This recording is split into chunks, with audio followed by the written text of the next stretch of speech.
People are relaxed. Ready? Okay. أعوذ بالله السميع العليم من الشيطان الرجيم. بسم الله والحمد لله والصلاة والسلام على سيدنا رسول الله وعلى آله وصحبه ومن والاه، وأشهد أن لا إله إلا الله وحده لا شريك له، وأشهد أن محمدا عبده ورسوله صلى الله عليه وعلى آله وأصحابه أجمعين. ثم أما بعد. We have talked before about the prerequisite conditions before Salah, and we talked about Al-Adhan and all things related to Adhan. And today, inshallah, we'll talk about how to pray. I'll talk about, as we usually do, talk about the obligatory acts, and then we'll talk about the nafl or sunnah acts in Salah. As we have mentioned before, it's important to know the difference between the wajib or fard and the sunnah. Many things we do in our Salah, some of them are essential, important. Salah is not valid without it. And others are not that essential. In other words, if you missed, your Salah will still be fine, but you will just miss the ajr or thawab of it. So as usual, we'll talk inshallah about how to pray, starting with the obligatory acts of the Salah. As you know, Al-Quran Al-Kareem did not talk in detail about how to pray, right? The Quran says, أَقِيمُوا الصَّلَاةِ وَالَّذِينَ هُمْ عَلَى صَلَاتِهِمْ يُحَافِظُونَ. The Sunnah of the Prophet ﷺ is the main source for us to know the details. Since we're talking about the details now, Rasulullah ﷺ said in a very general hadith, صَلُّوا كَمَا رَأَيْتُمُونِي أُصَلِّي. Pray as you have seen me praying. And it is also said about Hajj, خُذُوا عَنِّي مَنَاسِكَكُمْ. Take your manasik, your rituals of Hajj from me. So Isa ﷺ would do something and everybody follows him. He was leading people in Hajj, and whatever he does, this is the manasik that we must follow. And he said also, صَلُّوا كَمَا رَأَيْتُمُونِي أُصَلِّي. Pray as you have seen me praying. So Rasulullah ﷺ led Salah in at least 10 years in Medina. Sometimes he was traveling, sometimes he was in Medina, and sometimes he ﷺ was sick, was not feeling good, and sometimes, most of the time, he was healthy. But he led the Salah in Medina for a long period of time. It's good enough for us to know how the Salah looks like. We have so many different narrations. So one Sahabi says, I saw the Prophet ﷺ praying this way, and the Prophet ﷺ did it that way. So we have so many narrations. And the ulama look at all of these narrations and ahadith, and they reach different conclusions. But interestingly, the essentials of Salah are all the madhab and schools of thought, they agree on them. That includes the number of rakat, and the fact that we have to stand, make ruku' and sujood twice in every rak'ah, the tashahud and taslim. All these things are similar. There are some differences here and there, but they are not, again, very important differences. I mean, if you pray behind any Imam, your Salah, inshallah, will be okay, including the Ja'fari madhab. All right, so the first thing is to mention some of the hadith of the Prophet ﷺ. Some of these hadith are more authentic than the others. So when we look at how to pray, then we have to consider the authenticity of the hadith. One very famous hadith is known as the hadith of the one who misprayed, did not pray correctly. The Prophet ﷺ observed him, he was praying, and he came and said, Salaam alayka Rasulullah, said, wa alaykum salam, go back and repeat your salah because he did not pray. إِنَّكَ لَمْ تُصَلِّ. And the man repeated the salah the same way, came back to the Prophet, and the Rasulullah ﷺ said the same thing. The second time, he said, wa alaykum salam, go repeat your salah because he did not pray. And he did for the third time, in the same way. Again, Rasulullah said the same thing. He said, Ya Rasulullah, وَالَّذِي بَعَثَكَ بِالْحَقِّ, I ask you by Allah who sent you with the truth, this is the best I can do, so teach me how to pray. So Rasulullah ﷺ taught him how to pray in a very short hadith, hadith of Bukhari and Muslim and Ahmad. He said, when you stand for prayer, kabbir, say takbir, Allahu Akbar, takbiratul ihram, ثُمَّ اقْرَأْ مَا تَيَسَّرَ مَعَكَ مِنَ الْقُرْآنِ, so read what you have of Quran, any surah you know. ثُمَّ ارْكَعْ حَتَّى تَطْمَئِنَّ رَكِعًا.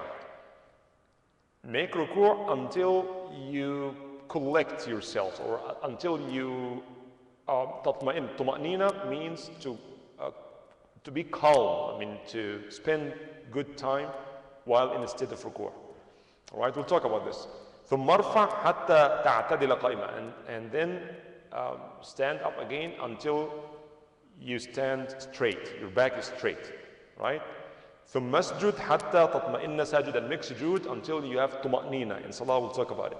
ثم ارفع حتى تطمئن جالسا, sit down comfortably, and then make another sujood with طمأنينة. ثم افعل ذلك في صلاة, and repeat this in every Salah you perform. Obviously the man was praying very fast, and the tuma'nina was not there. He was making ruku' and making sujood, but very fast. And when he make ruku', he does not stand up until his back is straight. He just raises his head and then goes down to sujood, and then repeat the same thing very quickly. It was new to him, and he was doing it this way. But the interesting thing here is that Rasulullah told him, "We did not pray," which means that it is possible that many Muslims pray, but they don't pray. Or this salah does not count. This is not the salah that we should perform. That's why it's very important for us to learn. It's not an excuse now to say, I don't know, this is the best I could know. You have been there. As some people, someone told the Imam that this is how I used to pray for the last 30 years. He said, for 30 years, don't pray. So salah is a very important thing in our salah, in our religion, that something we do 5 times a day. So we should just spend some time to learn basic things to make sure that our salah is accepted, inshallah. Or at least to say, to be legally correct. Accepted or not accepted, it's in the hands of Allah subhanahu wa ta'ala. And there's another hadith, also hadith of Abu Malik al-Ash'ari, who went to his tribe, al-Ash'a'ira al-Ash'ariyin, and he told them, call your wives and your children and yourself, all your families, come and I will teach you how to pray. And there was no barrier between men and women. Everybody came to the same place and they were praying together. So he made wudu, he showed them how to make wudu, and then he put the men in front, and then the boys behind them, and women behind them. And then he prayed, and we described the salah as we will explain, inshallah. And then he turned his face to his people when he made taslim, and he told him that ihfadhu takbiri, learn what I'm doing, the takbir and sujood and ruku', because this is how Rasulullah used to lead us in salah. And then he mentioned what the Prophet, that short bayan the Prophet made after this. So these are 2 of many other hadith that explains how Rasulullah used to pray. Now, what are the fara'id, obligatory acts of salah that we have to perform, we have to make? Otherwise, the salah will not be valid. And of course, there are a number of things that we'll talk about now, but also there are so many details under each one of them. But generally, number 1, as we said in wudu and ghusl and everything, niyyah. Niyyah is important. The niyyah, the intention, that your intention is to fulfill this obligatory prayer. Or you are praying nafl, or praying janazah, or praying salat al-duha, whatever. So your niyyah is important. Do we have to utter the niyyah or just keep it in our heart? We don't have to say anything. It is the act of the heart. Now, related to this, another practical issue that has to do with the niyyah of the imam and the niyyah of the ma'moom. Because if you are leading salah and someone else is praying behind you, do you have to have the same niyyah? The nafl and fard and the niyyah of the salah. If you are leading asr and he's praying dhuhr behind you, can the imam and the ma'moom have different niyyah? The practical part of this is when we pray fard, or we pray fard behind an imam who's leading salah in nafl. Like what happened in Taraweeh, for example. For those who come late in Isha, And if the Imam is giving a second khutbah, for example, and he gave already the first khutbah, so can he lead the salah? Because this salah, the second Jum'ah for him is nafl. But for those who come for the second Jum'ah, they're praying fard, right? So two opinions. One opinion said no, the niyyah must be the same. In other words, the niyyah of the Imam must be the niyyah of the ma'mum. So if you're praying nafl, you cannot lead those who pray fard, or if you pray fard, no one can pray nafl. Imam Abu Hanifa said, no, nafl is easier. If the Imam is leading fard, let's say you prayed Isha in Ayuna and you came here, and our Isha, mashallah, is very late. So you come to the masjid and you find people praying Isha. So you are praying with the niyyah of nafl, right? Because you already prayed Isha. And the Imam is leading fard. So can we do the opposite? Can the one who prays nafl lead those who pray fard? And similarly, the travelers, if you are traveling, if you are here in this masjid coming to visit someone comes to visit his family from a different state, and he is praying nafl, praying jama, or doing qasr, praying 2 rak'ah only, dhuhr. So he praying only 2, and we are praying 4, because he has the right to pray only 2 rak'ah, but we have to pray 4 because we are residents here. Can he lead us in salah, or should we lead him in salah? Right? If we lead him in salah, then he has to pray 4. But if he wants to pray 2, then he should be the imam. So when it comes to fard and nafl, this is more practical for us, and it happens so often. Two opinions. One opinion by Imam Shafi'i, Imam Ahmad, said that the one who leads salah, even if he's praying nafl, he can lead those who pray fard, and vice versa. There's no issue here. And their evidence is the very authentic hadith in Sahih Muslim, Jabir ibn Abdullah radiallahu anhu said about Mu'adh ibn Jabal. He used to pray Isha with Rasulullah sallallahu alayhi wa sallam, and then he goes to his people in Qiba, Bani Auf thing. Then he leads them in salah. So for him, this is nafl, and for his people, it is fard, because he was the imam. So they wait for him until he comes back to lead them. And we know the famous hadith also that when he made it very long, and people complain, Ya Rasulullah, he reads Surah Al-Baqarah in Salat al-Isha. And Rasulullah was very upset with this. And he said, no, just enough to read, some surahs for your people, so otherwise people will not come. So others said, no, he was praying nafl with the Prophet and was praying fard with his people, but that's not true. Because in one narration of the hadith, Jabir said it was nafl for Mu'adh and fard for his people. So I made it clear that, and it doesn't make any sense. If you are praying jama'ah behind the Prophet ﷺ, and that's not your fard, right? It doesn't make any sense. So he was praying the fard behind the Prophet in Medina, in his mosque, in the Prophet's mosque, and then he goes to his people, lead them in Isha. For him, it was nafl. For them, it was fard.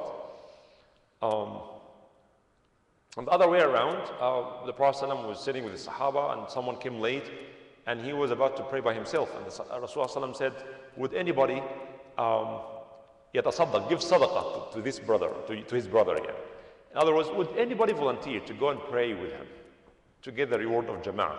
So obviously, the one who went to pray with him was praying nafl. And this late person, he was leading fard. So these are two authentic hadith that shows that there's no problem when we have different intentions.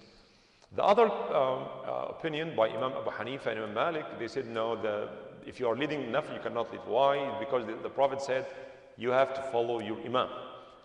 Okay, but the rest of the hadith said if he makes ruku', make ruku' with him. If he makes sujood, make sujood with him. When he make taslim with him. This is the rest of the hadith. So they took the general first part of the hadith, which is very general, to follow the imam, and this to them means to follow the imam even in the intention. The first group said, yeah, follow the imam. It means that you cannot be very late. You have to do what the imam is doing. Otherwise, if you are very late, the imam is making sujood and you are still standing, and that's not acceptable.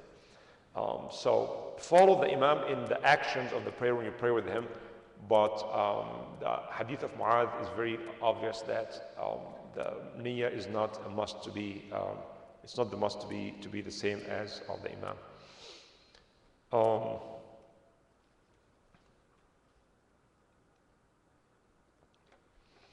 Regarding the niyyah, also, if you are traveling, if you want to combine the prayer, then you have to have the niyyah of praying Dhuhr and Asr, or praying Maghrib and Isha in Jama'. If you are going to delay Maghrib until you go home and then pray Maghrib and Isha while traveling, then you need also to have the niyyah at the time of Maghrib that you will pray Maghrib after Isha. The second after the niyyah is Takbiratul Ihram. The Prophet ﷺ said, Muftahu salat tahur. The key to salah is tahur, purification. Wa tahrimuha at-takbir. When you say Allahu Akbar, this tahrim. You are in a state of salah. You cannot speak, you cannot look around, you can eat and drink and walk and things like that. So the tahrim, what makes you in this state of ihram with salah is takbir. In other words, the beginning of the salah is the takbir, takbiratul ihram.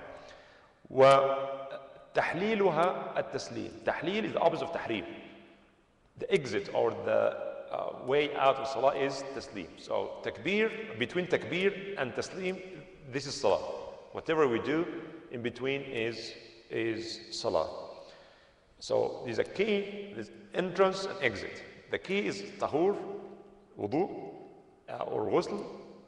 The entrance is the takbiratul ihram, and the end is al-taslim. And therefore, takbiratul ihram is one of the obligatory acts of as-salah, right? It's very interesting that when you read, it's a good example of how detailed the madhahib talked about the conditions of tahrim or takbirat al-ihram. In Hanafi madhab, there are 20 conditions for tahrim or takbirat al-ihram to be correct, because it's one of the pillars, so you have to do it right. So I remember very well when I was a young boy studying the madhab al-Shafi'i, and our sheikh told us there are 15 conditions of just say takbirat al-ihram correctly. And I was very amazed by this. 15? I mean, you have to observe 15 things when you... they talked about how to pronounce it. You don't prolong the hamza when you say Allah, because if you said Allahu Akbar, this means you are asking a question, as if the translation would be, is Allah Akbar? This prolonging the hamza, it turned it from a statement into a question. All right? And they said, don't add wa before the word Allah or between Allah and Akbar. Don't say Wallahu Akbar, Allah wa Akbar. Don't pause between the word Allah and the word Akbar. All these conditions, because if you pause, this means they're not one word anymore. So when you say Allah Akbar, no, that's not acceptable. They talked about all these details, which I decided not to talk about. Easy and simple. We'll talk about Raf' al-Yad later on, but Takbiratul Ihram is one of the pillars of Islam. Of course, the hadith, when the Prophet was teaching this man, he told him, say Allahu Akbar, or إِذَا قُمْتَ فَكَبِّرْ. Kabbir says say Allahu Akbar. Another very interesting discussion. In Hanafi madhab, they said it's wajib to say Allahu Akbar, but if you said anything else that glorifies Allah, that would be also sufficient. Like Subhanallah, Alhamdulillah, or La ilaha illallah, or something like this. That would be fine. But it's always better to say Allahu Akbar. The other three madhab said no. Kabbir. Kabbir means say Allahu Akbar.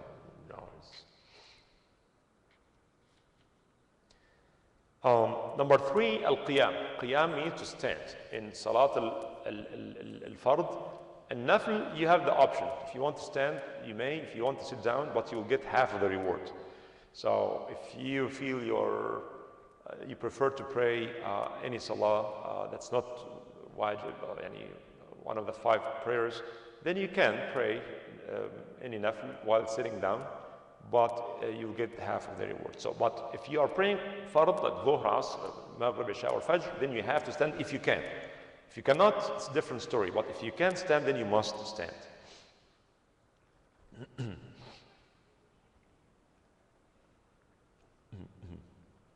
Now, of course, if you cannot stand, then you can sit down. If you cannot even sit down, you can lay down in your bed and pray as much as you can. Number 4, reading Al-Fatiha. And plenty of discussions here, because reading Al-Fatiha includes Bismillah ar-Rahman ar-Rahim, does not include Bismillah ar-Rahman ar-Rahim. Do we have to say it loud?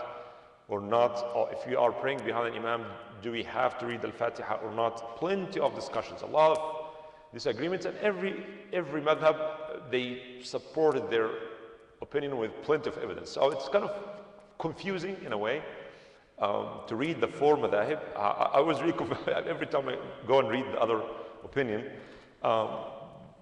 But we'll just try to touch upon this point very briefly. Reading al-Fatiha in each rak'ah, whether it's fard or nafl. There are a number of ahadith, plenty of ahadith, all of them are authentic, that says that whoever does not read al-Fatiha, he did not pray. In other hadith, فَهِيَ خِدَاج. Khidaj means it's not complete and therefore does not count. فَهِيَ خِدَاج غَيْرُ تَامَّةٍ. Hadith al-Bukhari and Muslim. Man salla salatan, whoever prays any prayer in which he did not read Surah Al-Fatiha, فَصَلَاتُهُ خِدَاج غَيْرُ تَامَّةٍ. Hadith al-Bukhari and Muslim and Ahmad. لا تجزئ صلاة لمن لم يقرأ بفاتحة الكتاب. If you don't read Fatiha al-Kitab, your salah does not count. Abu Sa'id al-Khudri radiallahu anhu said, أمرنا أن نقرأ بفاتحة الكتاب وما تيسر. We have been ordered to read al-Fatiha and what we can after al-Fatiha, whatever Quran we know.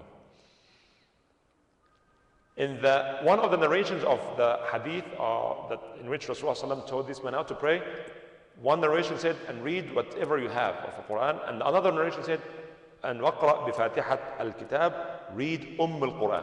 Al-Quran is al-Fatiha. And then many narrations also that Rasulullah used to read al-Fatiha in each rak'ah, whether it's fard or nafl. Every time he pray any kind of salah, he reads al-Fatiha. And since he said, pray as you've seen me praying, then you have to read al-Fatiha. Now, if you are praying by yourself, if you are the imam, then you have to. No disagreement on this. If you are the imam or you are praying alone, then you have to. Now, if you are praying behind an imam in a jama'ah, do you still have to read it or not? This is where the madhahib have developed different opinions. Before we get into this, is Bismillah ar-Rahman ar-Rahim, is it an ayah of al-Fatiha or not? Because if you have to read al-Fatiha, if you are praying alone, then do you have to read al-Fatiha with Bismillah or without Bismillah? Another word, is Bismillah ar-Rahman ar-Rahim an ayah of al-Fatiha? Because if it is an ayah of al-Fatiha, then you have to read it. Otherwise, your salah will not be complete. If it is not, then if you don't say it, then your salah is still valid. Is it part of Al-Quran or not? Three opinions. One opinion suggested that it is part of an ayah in Surah Al-Naml.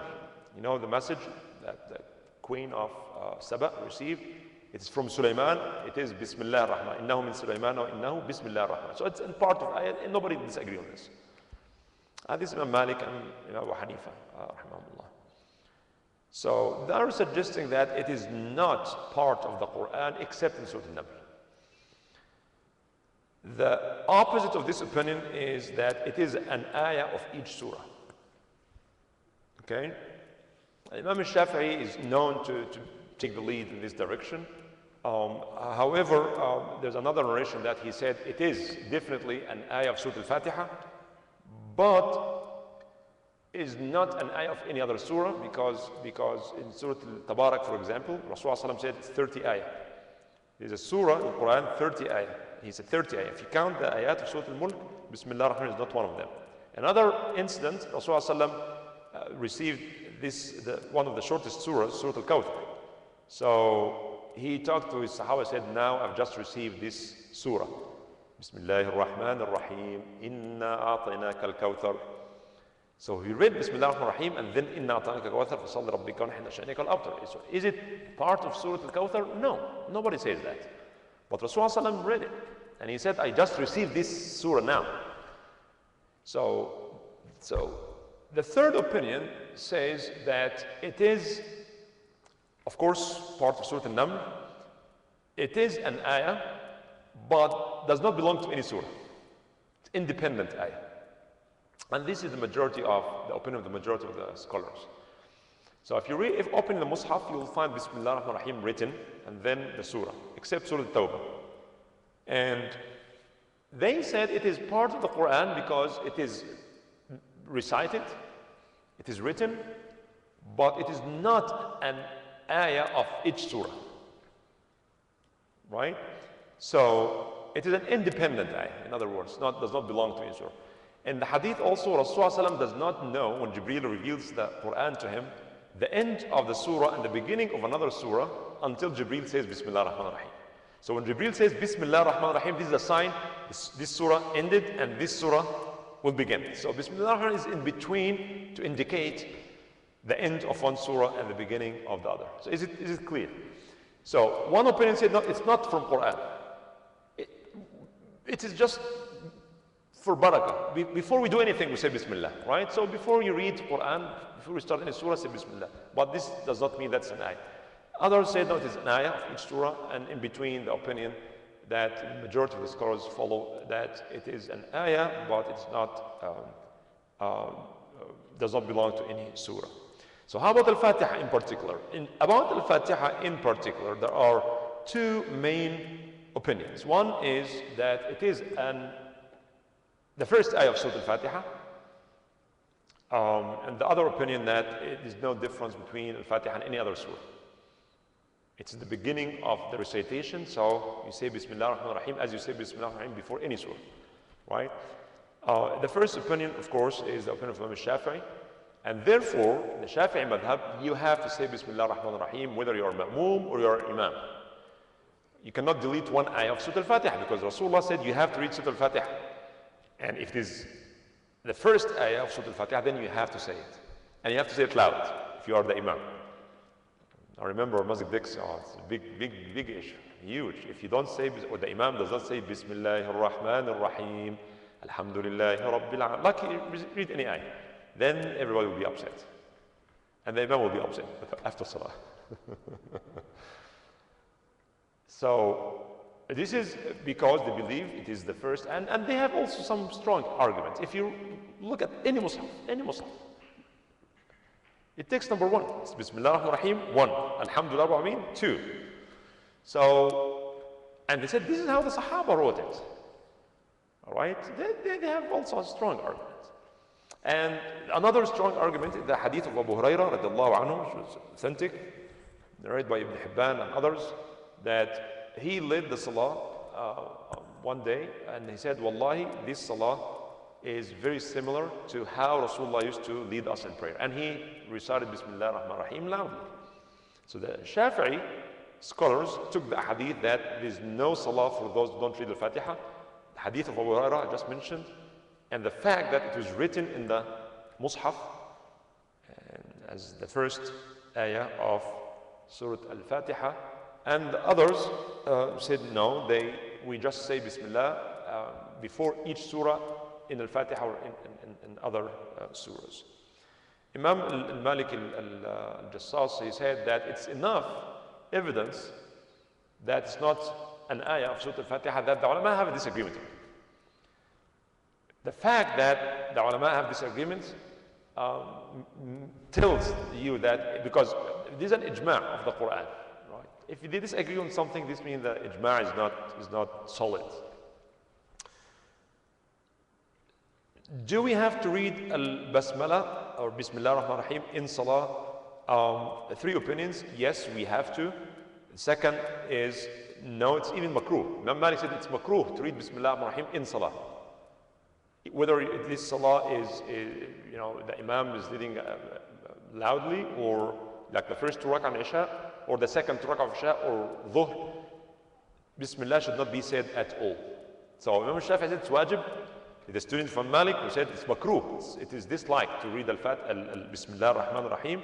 And in between, they said it is jaiz, you can say that. It is even liked to say Bismillah ar-Rahman. This is the opinion of Imam Abu Hanifa, Imam Ahmad and others.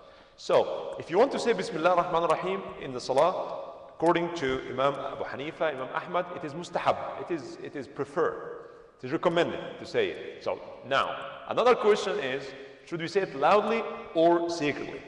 This is another issue. Imam al-Shafi'i said yes, it's sunnah to say it loud, because Abu Hurairah said that.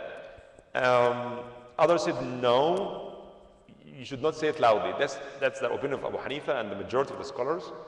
And in between, some ulama said you have the option. And you know, if you are leading a salah in this masjid, I would highly recommend you to say it loudly. Right? Otherwise, people will be very dissatisfied, very, very discomfortable. And many of them will repeat the salah again. I've seen this with my own eyes. Some will continue the salah, you'll find someone calling iqamah. So what's going on? Because this salah does not count because he did not say Bismillah loudly. So, and as you see, there's a valid disagreement here. La yusan, it is not sunnah to say it loudly. Why? Anas ibn Malik. We know Anas ibn Malik lived very long. He died in the year 91 after the Hijrah. And he said, I prayed behind Rasulullah. Hadith in Bukhari also, and Muslim. I prayed behind Rasulullah. And I prayed then after, behind Abu Bakr. I prayed behind Uthman. I prayed behind Ali. None of them. I heard none of them saying Bismillah. Okay, so yes, it is okay to say it, but if you are the Imam, don't say it loud, because the Prophet, according to this hadith of Anas, the Prophet did not say it. Abu Bakr, Umar, Uthman, and all these four are the greatest of the Sahaba, and they prayed so many times behind the Prophet. Had they heard the Prophet saying it even one time, they would have made it. So the hadith of Anas is a very powerful argument for those who the Hanafi and Imam Ahmad ibn Hanbal and the majority of the scholars who said that if you want to say it, not with the exception from Malik, but don't say it loud because the sunnah. So now we have the hadith of Abu Hurairah who said, I am leading you in salah exactly as I have seen the Prophet ﷺ. And this hadith of Anas said, I prayed behind the Prophet, Abu Bakr, Umar, Uthman, none of them recited Bismillah loudly. So the Hanabilas in the Haram, if you go to Mecca or Medina, the Imam never says Bismillah loudly, but you may hear the Imam saying Bismillah ar-Rahman ar-Rahim, Alhamdulillahi Rabbil Alameen. So he may say it within himself, but the beginning of the loud recitation is Alhamdulillahi Rabbil Alameen. Is it clear? Now, another important question is, if you are praying behind the Imam, do you still have to read Al-Fatiha in each salah? Because according to Imam Shafi'i and the hadith we mentioned, if you don't read Al-Fatiha, your salah is invalid. Number of hadith, not just one or two, many hadith. Imam Shafi'i, rahimahullah, said that everybody, if you are ma'moom, if you are praying behind the Imam, you must still read Al-Fatiha in each rak'ah, whether the Imam is reading loudly or secretly. Okay, because of these plenty of hadith that it's general. Whoever prays without reading Surah Al-Fatiha, his salah does not count. The opposite of this is the Hanafi madhab, that don't read Al-Fatiha at all, because the qira'ah of the Imam is qira'ah of you. There's a hadith in this meaning that says, Man kana lahu imam, faqira'atul imami lahu qira'ah. If you have an imam, so the recitation of the Quran is recitation for you. So now, you have these two hadith. There's no salah for those who don't read Al-Fatiha. If you have an imam, then the imam's qira'ah is qira'ah for you.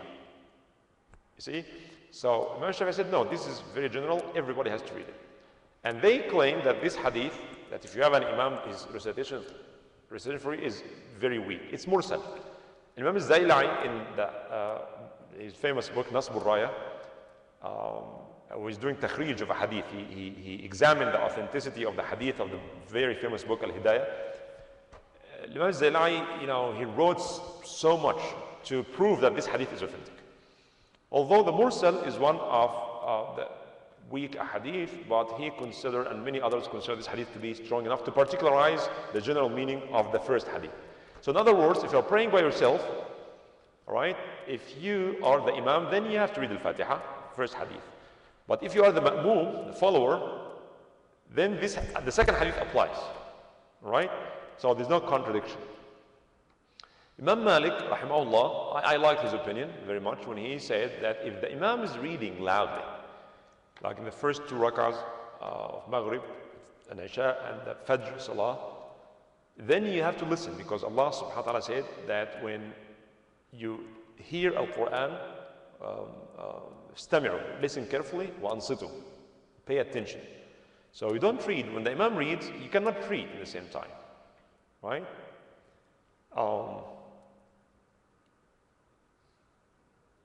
So if the Imam is reading loudly in Isha or in Jum'ah, for example, then you just listen, right?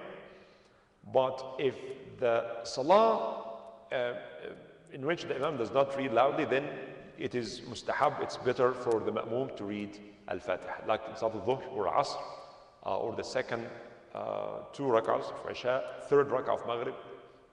The Imam is standing, and this is the opinion of Imam Abu Hanifa, Imam Ibn Taymiyyah and Imam al-Shafi'i, that if the reason why we don't read is because the Imam is reading, and when the Quran is being recited, you should listen, right?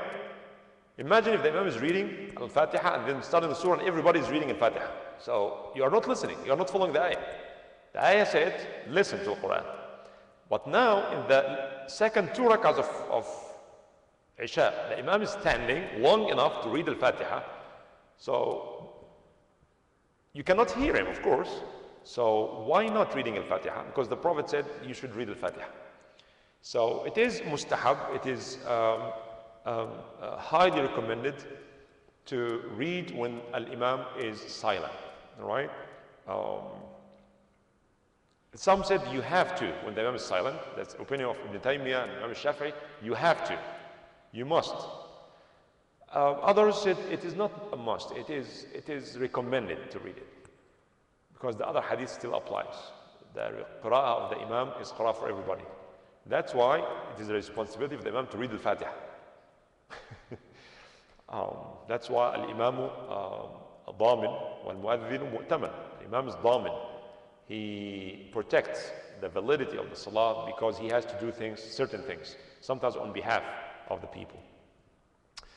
So now, the summary of this is reading Al-Fatiha is a must if you are praying by yourself, or you are the Imam. If you are praying behind the Imam, it's recommended to read Al-Fatiha when the Imam is silent, and it is recommended to listen to the recitation of the Imam when the Imam reads loudly.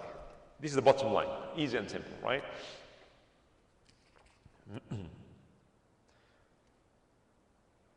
The 5th thing is al-ruku', and of course, al-ruku', all schools thought they agree that ruku' is one of the pillars of salah. Some people make very deep ruku', and some make very light ruku', and the sunnah is to make it in between. So your body should take this 90-degree shape, as much as you can, of course. If you go so deep, some people have plenty of khushu' and they go down. Inshallah, they have flexibility in their body, right? And some people they don't go all the way. But neither of these are accepted. This is not the sunnah of the Prophet. The sunnah is to keep your body 90-degree with, your back 90-degree shape. Right, and some actually try to make it clear to say that if you put a cup of water, then the water would stay as is, not going to spill. This is a sign that his back is straight. The 2 hands should be on the 2 knees. And part of the ruku' is the tuma'nina. Tuma'nina, what's tuma'nina? You can go and make the ruku' and go immediately without spending some time while in the state of ruku'. That's not correct. Tuma'nina is part of the ruku'. So in other words, you have to take this shape, put your 2 hands on your 2 knees, and say 3 times, Subhana Rabbiyal Azim, Subhana Rabbiyal Azim, Subhana Rabbiyal Azim. You have to calm down and spend at least good time to say Subhan Rabbiyal Azim 3 times, right? And that's part of the ruku'. If we do the ruku' without the tuma'nina, then that's not acceptable. The worst thieves, the Prophet ﷺ said, the worst thieves are those who steal from their prayer. That's not ruku', or if you do sujood the same way, and the qiyam the same way, boom, boom, boom, boom, everything is done very quickly. It's as if you are stealing part of the salah. You know, this is the worst kind of stealing.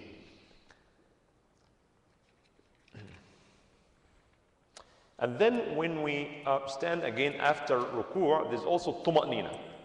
You have to get your back straight. And there are plenty of nice du'as we can say. And when we say Sami Allahu liman hamida, and many people believe that's it. No, tahmid is also one of the wajibat of the salah. Say Rabbana wa lakal hamd. Right? At least. So when we say Sami Allahu liman hamida, say Rabbana wa lakal hamd.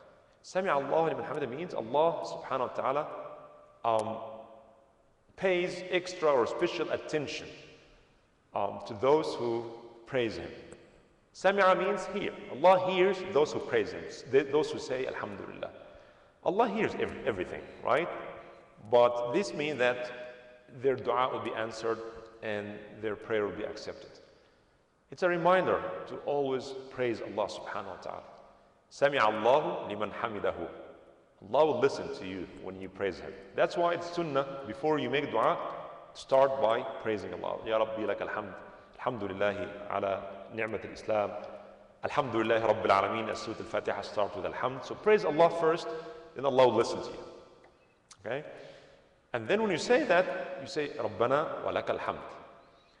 You can say the longer statement, Rabbana wa lak alhamd hamdan kathiran tayyiban mubarakan fihi kama yuhibbu Rabbuna. One Sahabi said this. The Prophet heard him and said, who said this after ruku'?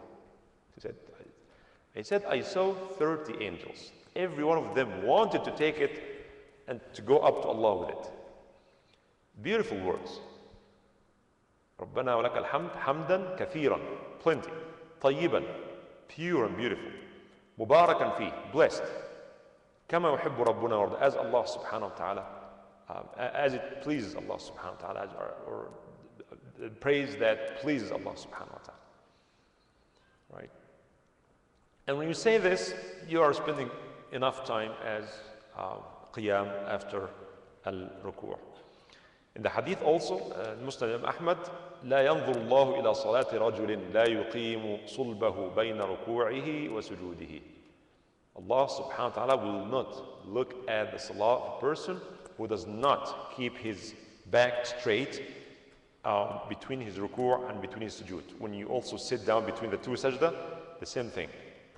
Some people don't like to go all the way, they're too lazy to go all the way and go back. You just boom, just get their head up the floor and just go back. That's not required. Allah does not look at this salah.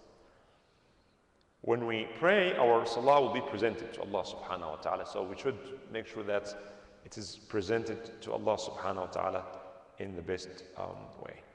I will stop here, inshallah. I'll continue the rest of the obligatory acts of the salah, inshallah, next week. Questions or comments?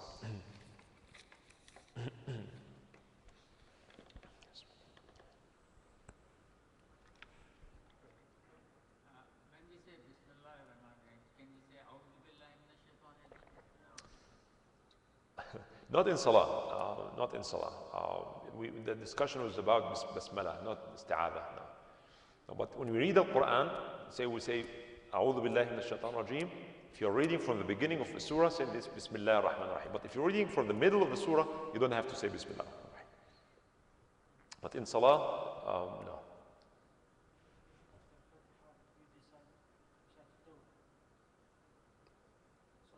Okay. In salah you mean, or out of salah? No, you don't read Bismillah ar-Rahman ar-Rahim. Because keep in mind, some scholars said, Imam Malik said, oh, you're Maliki, or coming from a Maliki community. He said, it's not mashru' to read al-Basmala at all.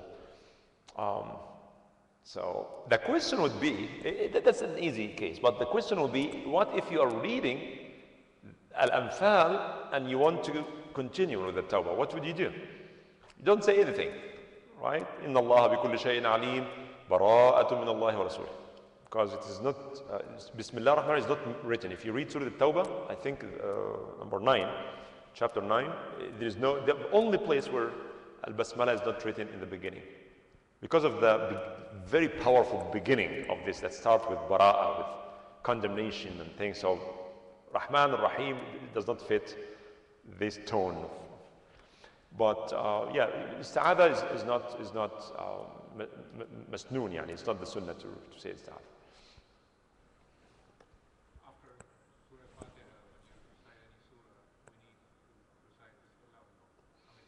Yeah, if you are reading the beginning of the surah, you can say Bismillah ar-Rahman ar-Rahim.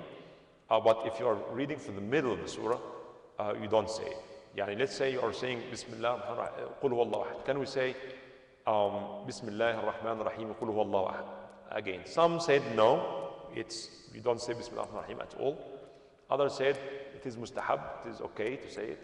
And this appears in the end when we do Khatm al-Quran.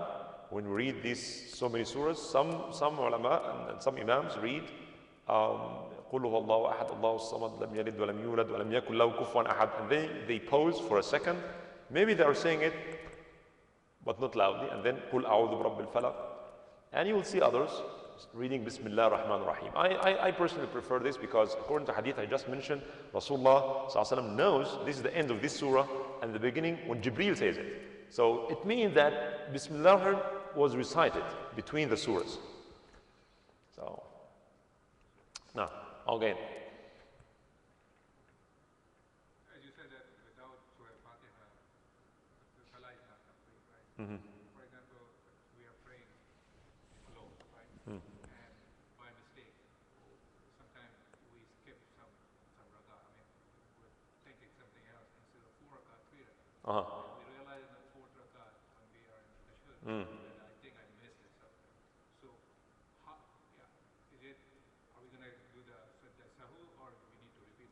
If you missed Al-Fatiha?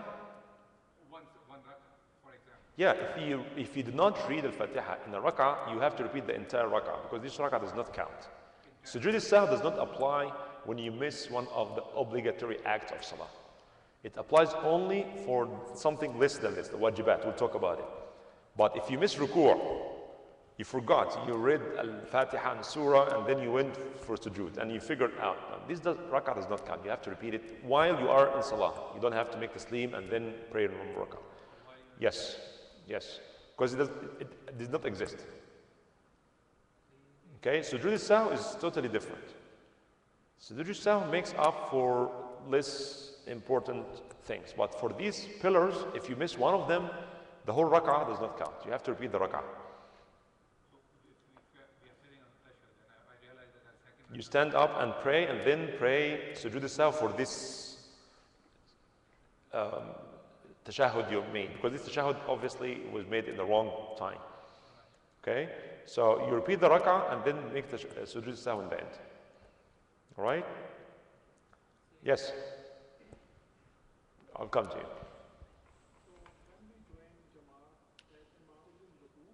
you. That's an exception. Because there's another hadith we'll talk about. If you reach the masjid when the jama'ah, the imam is in sujood, then you have to do takbir al-ihram while standing. Okay? Because I've seen this. Someone runs, he wants to join the imam in ruku' for the rak'ah to count. Yeah, he just don't. You're late already. Khalas, take it easy. You don't have to. I mean, you're saving what? Maybe 50 seconds or 1 minute?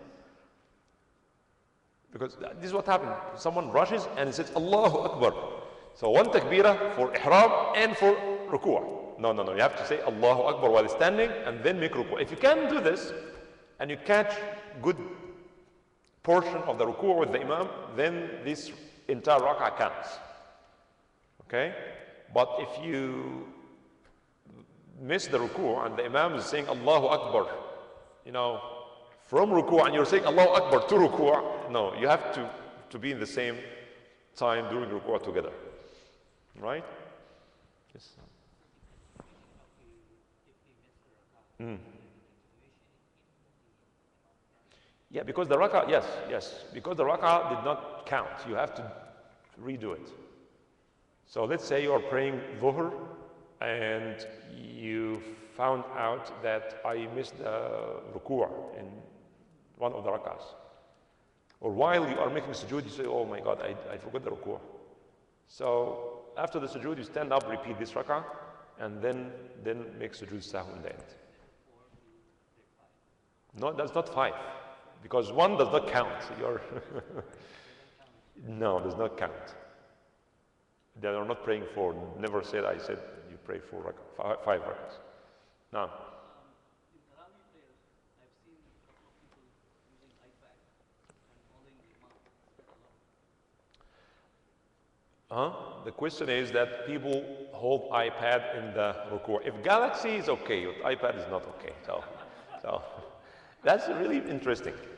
Generally, there are 2 opinions here. Okay, Hanafi is very strict with this. If you do, Hanafi madhab is strict with doing acts that's not part of the salah, that can invalidate the whole salah. Now, does this apply to this case? If you are having a mushaf or any other device to follow with the imam, does this count as an act outside of the salah? Because in salah we cannot do so many things, right?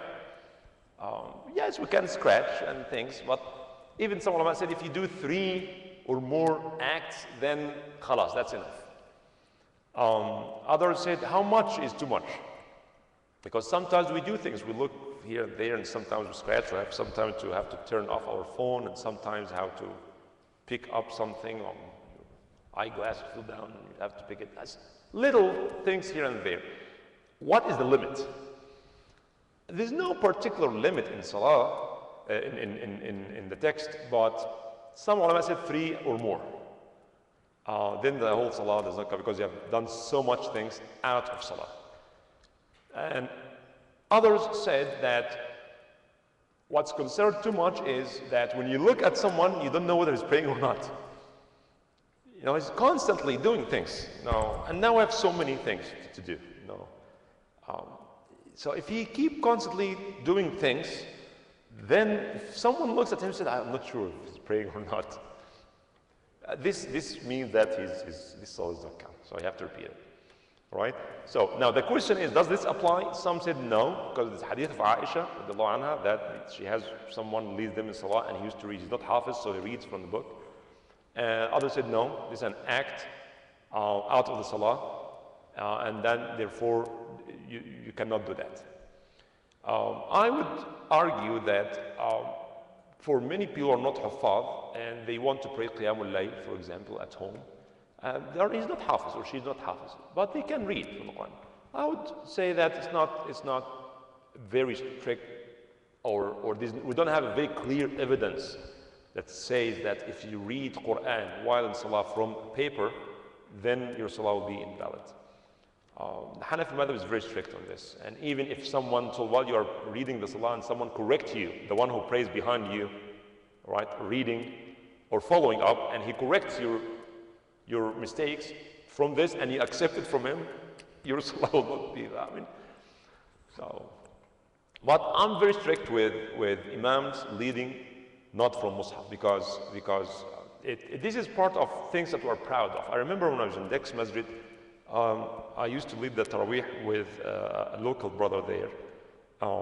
And I found one day that he was reading from the Mus'haf. So I asked him why. He said I was busy and things. He said no. I told him, no, you have to, it's not acceptable. Because the Imam is supposed to know these things, right? And we are so proud that even our children, they do have the Quran.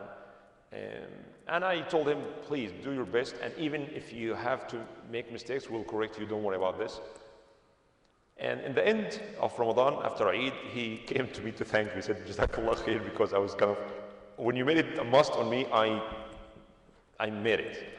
I found the time to do it.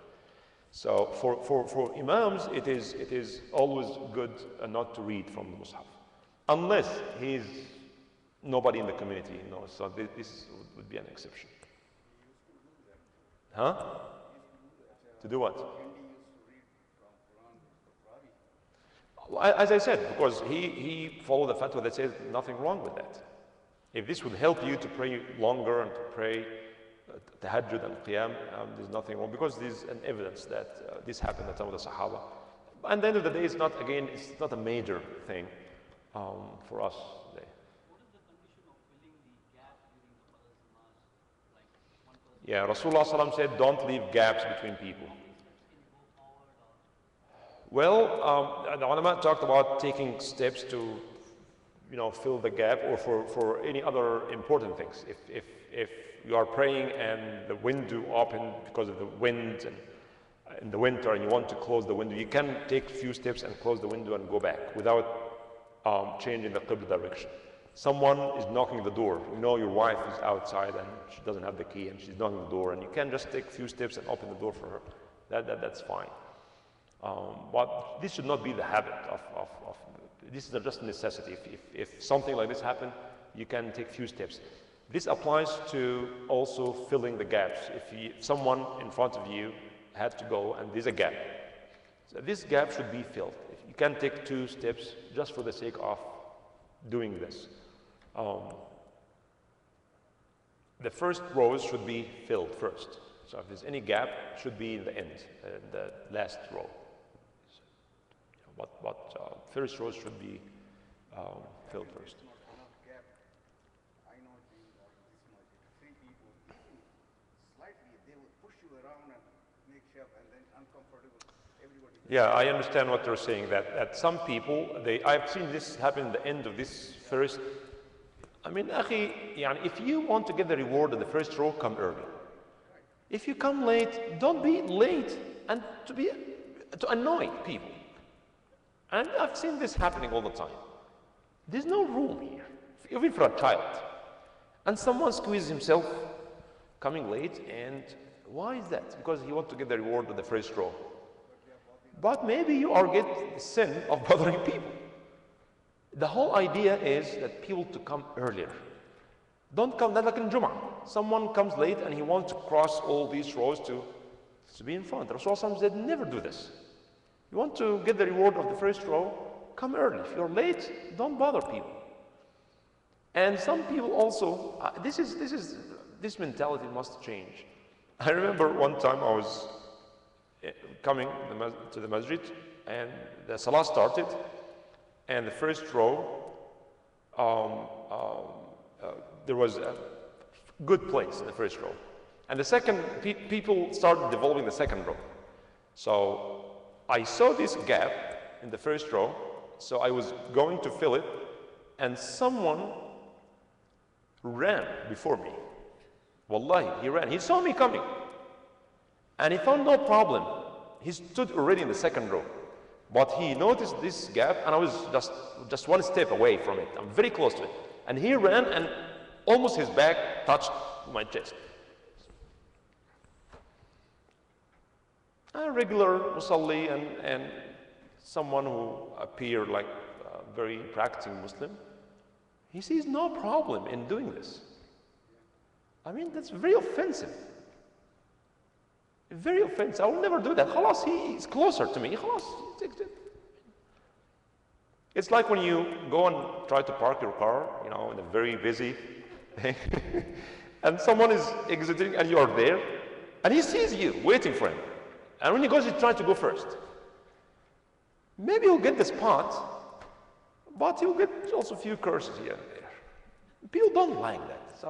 But the idea that if you pray in the first row, you get more reward, therefore you go to hell, I will get this reward, extra reward. That's not Islam. I mean, what is this? Same thing also. One sister wanted to go, she had cramps and things, she had to leave, and this brother coming and blocking her car. And she saw him. Said, brother, I want to go. She said, no, I want to get the jama'ah. Boom. And he just ignored her. And he ran to the masjid to pray jama'ah, to catch the jama'ah. She left the masjid because she's not feeling good. She wanted to go home. And she told him, I'm not feeling good, I need to go, please. He said, no, I have to catch the jama'ah. You go to hell, you wait. I mean, on one hand, you want to get a reward, and you don't care about this person who's really tired or want to leave. And that so many things need to change. So many things need to change. Okay, he's first. Okay. Go ahead.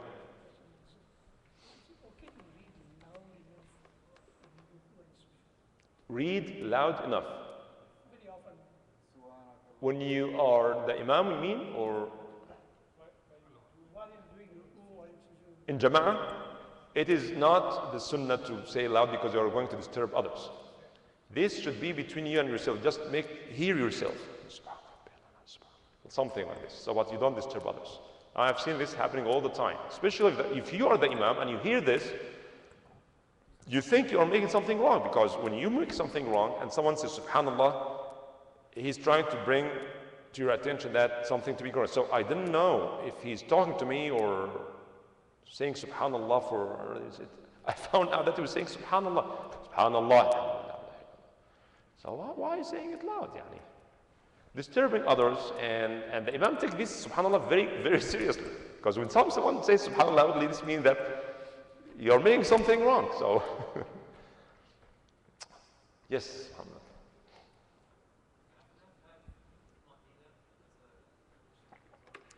Yes.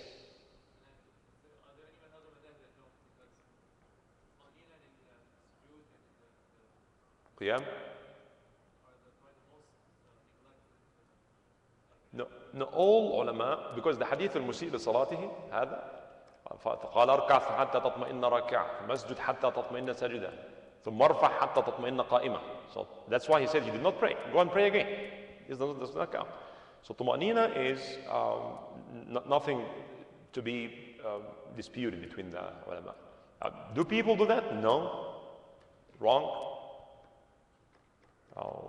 It is neglected, yes. And as I mentioned in the beginning before you come, that many people have been praying like this for 30 or 40 years. Well, that's why seeking knowledge is important. It's not an excuse that I didn't know. It's not an excuse. And I'm very strict with my kids on this. You know, boys just want to everything is... So what did you do?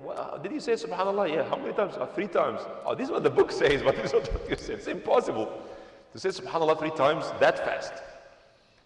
You know, so we have to always keep just teaching our children how to make ruku' and how to make sujood and where to put your hand. We'll talk about this inshallah.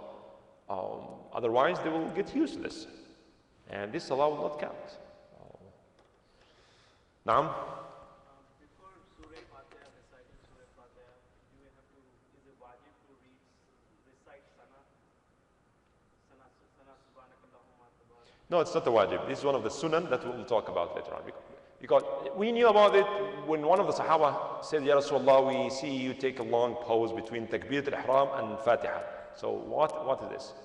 And he explained to them, this is a dua called dua istiftah. Istiftah means the beginning. So there are plenty of these du'as that you can say. It is sunnah to say it. Yes. Yes? Okay, we'll come to you. Okay. We are praying with our Uh-huh. we realize that we forgot to read third rak'ah. Qunut. Qunut is wajib in the Hanafi madhab.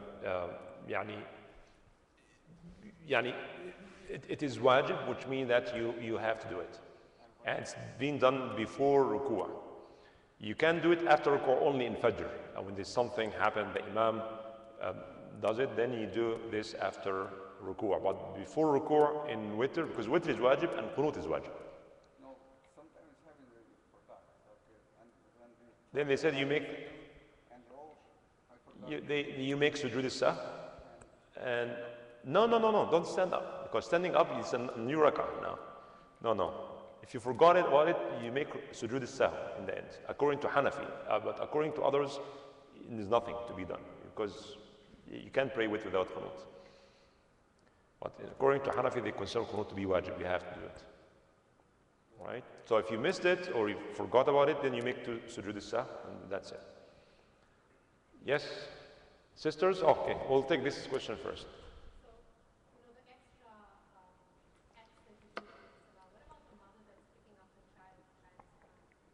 Yeah, this acts of salah that under necessity. That's okay. If you pick up the child because he or she is crying, there's nothing wrong with that. As you know, Rasulullah ﷺ used to carry his Hassan Hussein and used to jump on his back, and so for these kind of acts, again, everybody realizes that you are praying while you're holding your son or daughter, you're making ruku' and sujood and qiyam. Every act is being done. The only extra thing is that you're carrying a baby. So if this is a necessity, then there's nothing wrong with that. Some people ask, what if the diaper is full? This is another question people ask, you know. And again, that's a valid question because there's najasa there. I don't know if you're interested in this. Okay, go ahead. Don't worry about this. Don't worry. Oh, okay. No, yeah. Yes. You can carry your son or daughter while praying fard or nafil, if it's necessity. If it's not necessity, still you can carry them as long as you are doing the qiyam and the ruku' and sujood and tuma'neen and everything. There's nothing wrong with that. Allahu a'lam. Yes.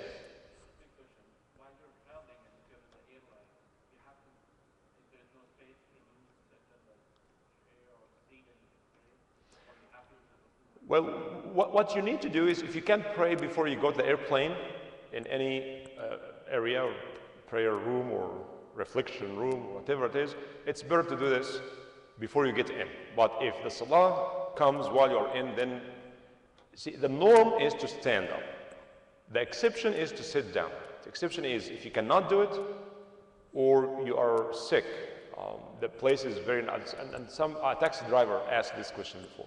He's a taxi driver in the very cold winter. He stands in line, right? Because, you know, until his turn comes, then he picks up some customers, right?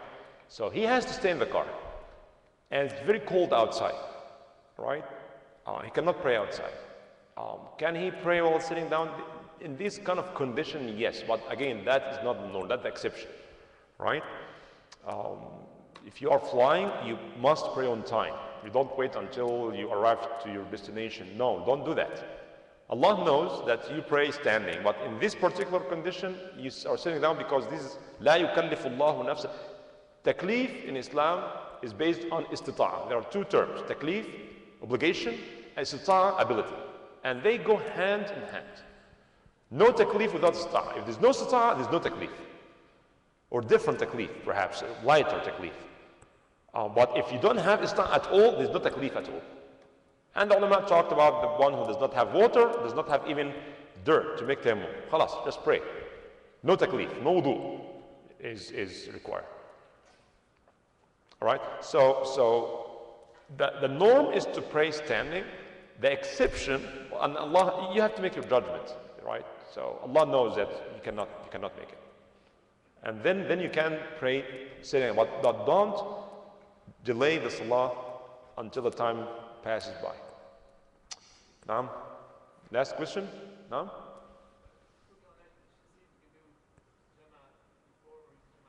Yeah, if you can do Jama before and after, that's fine. But what I'm saying, if you have to pray, like if you fly after Isha and you arrive after Fajr, so you have to pray Fajr inside. But if you can pray before or after, that will be easier. Yes?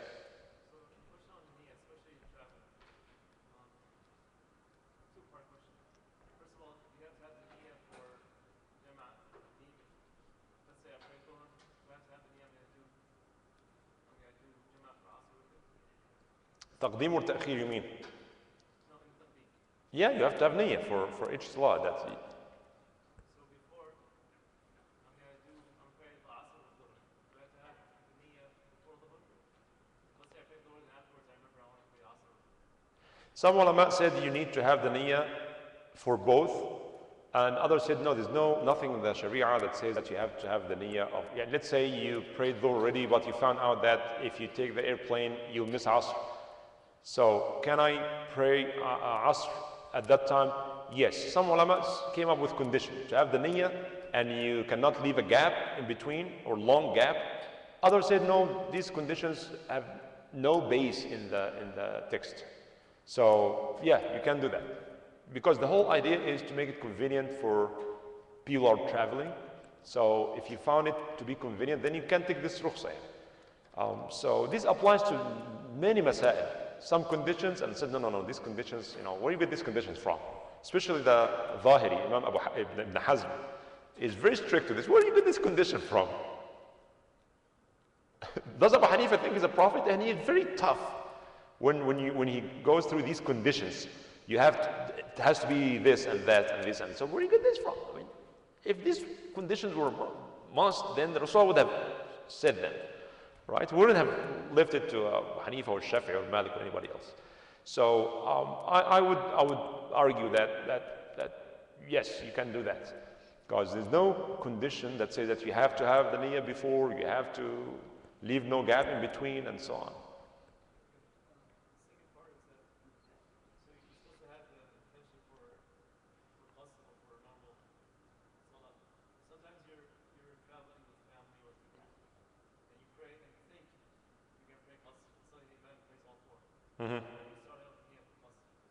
Now, if you are ma'moom, all what you need to do is to follow your imam.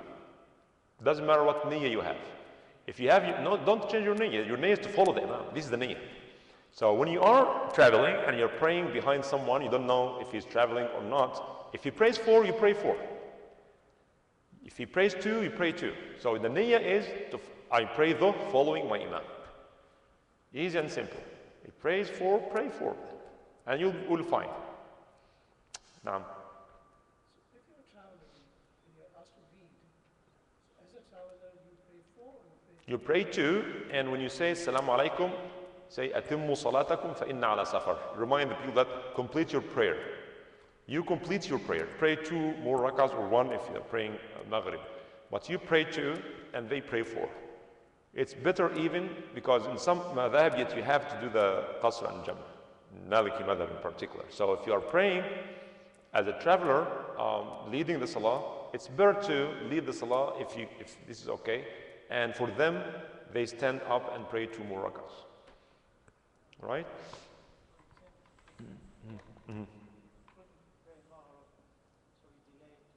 No.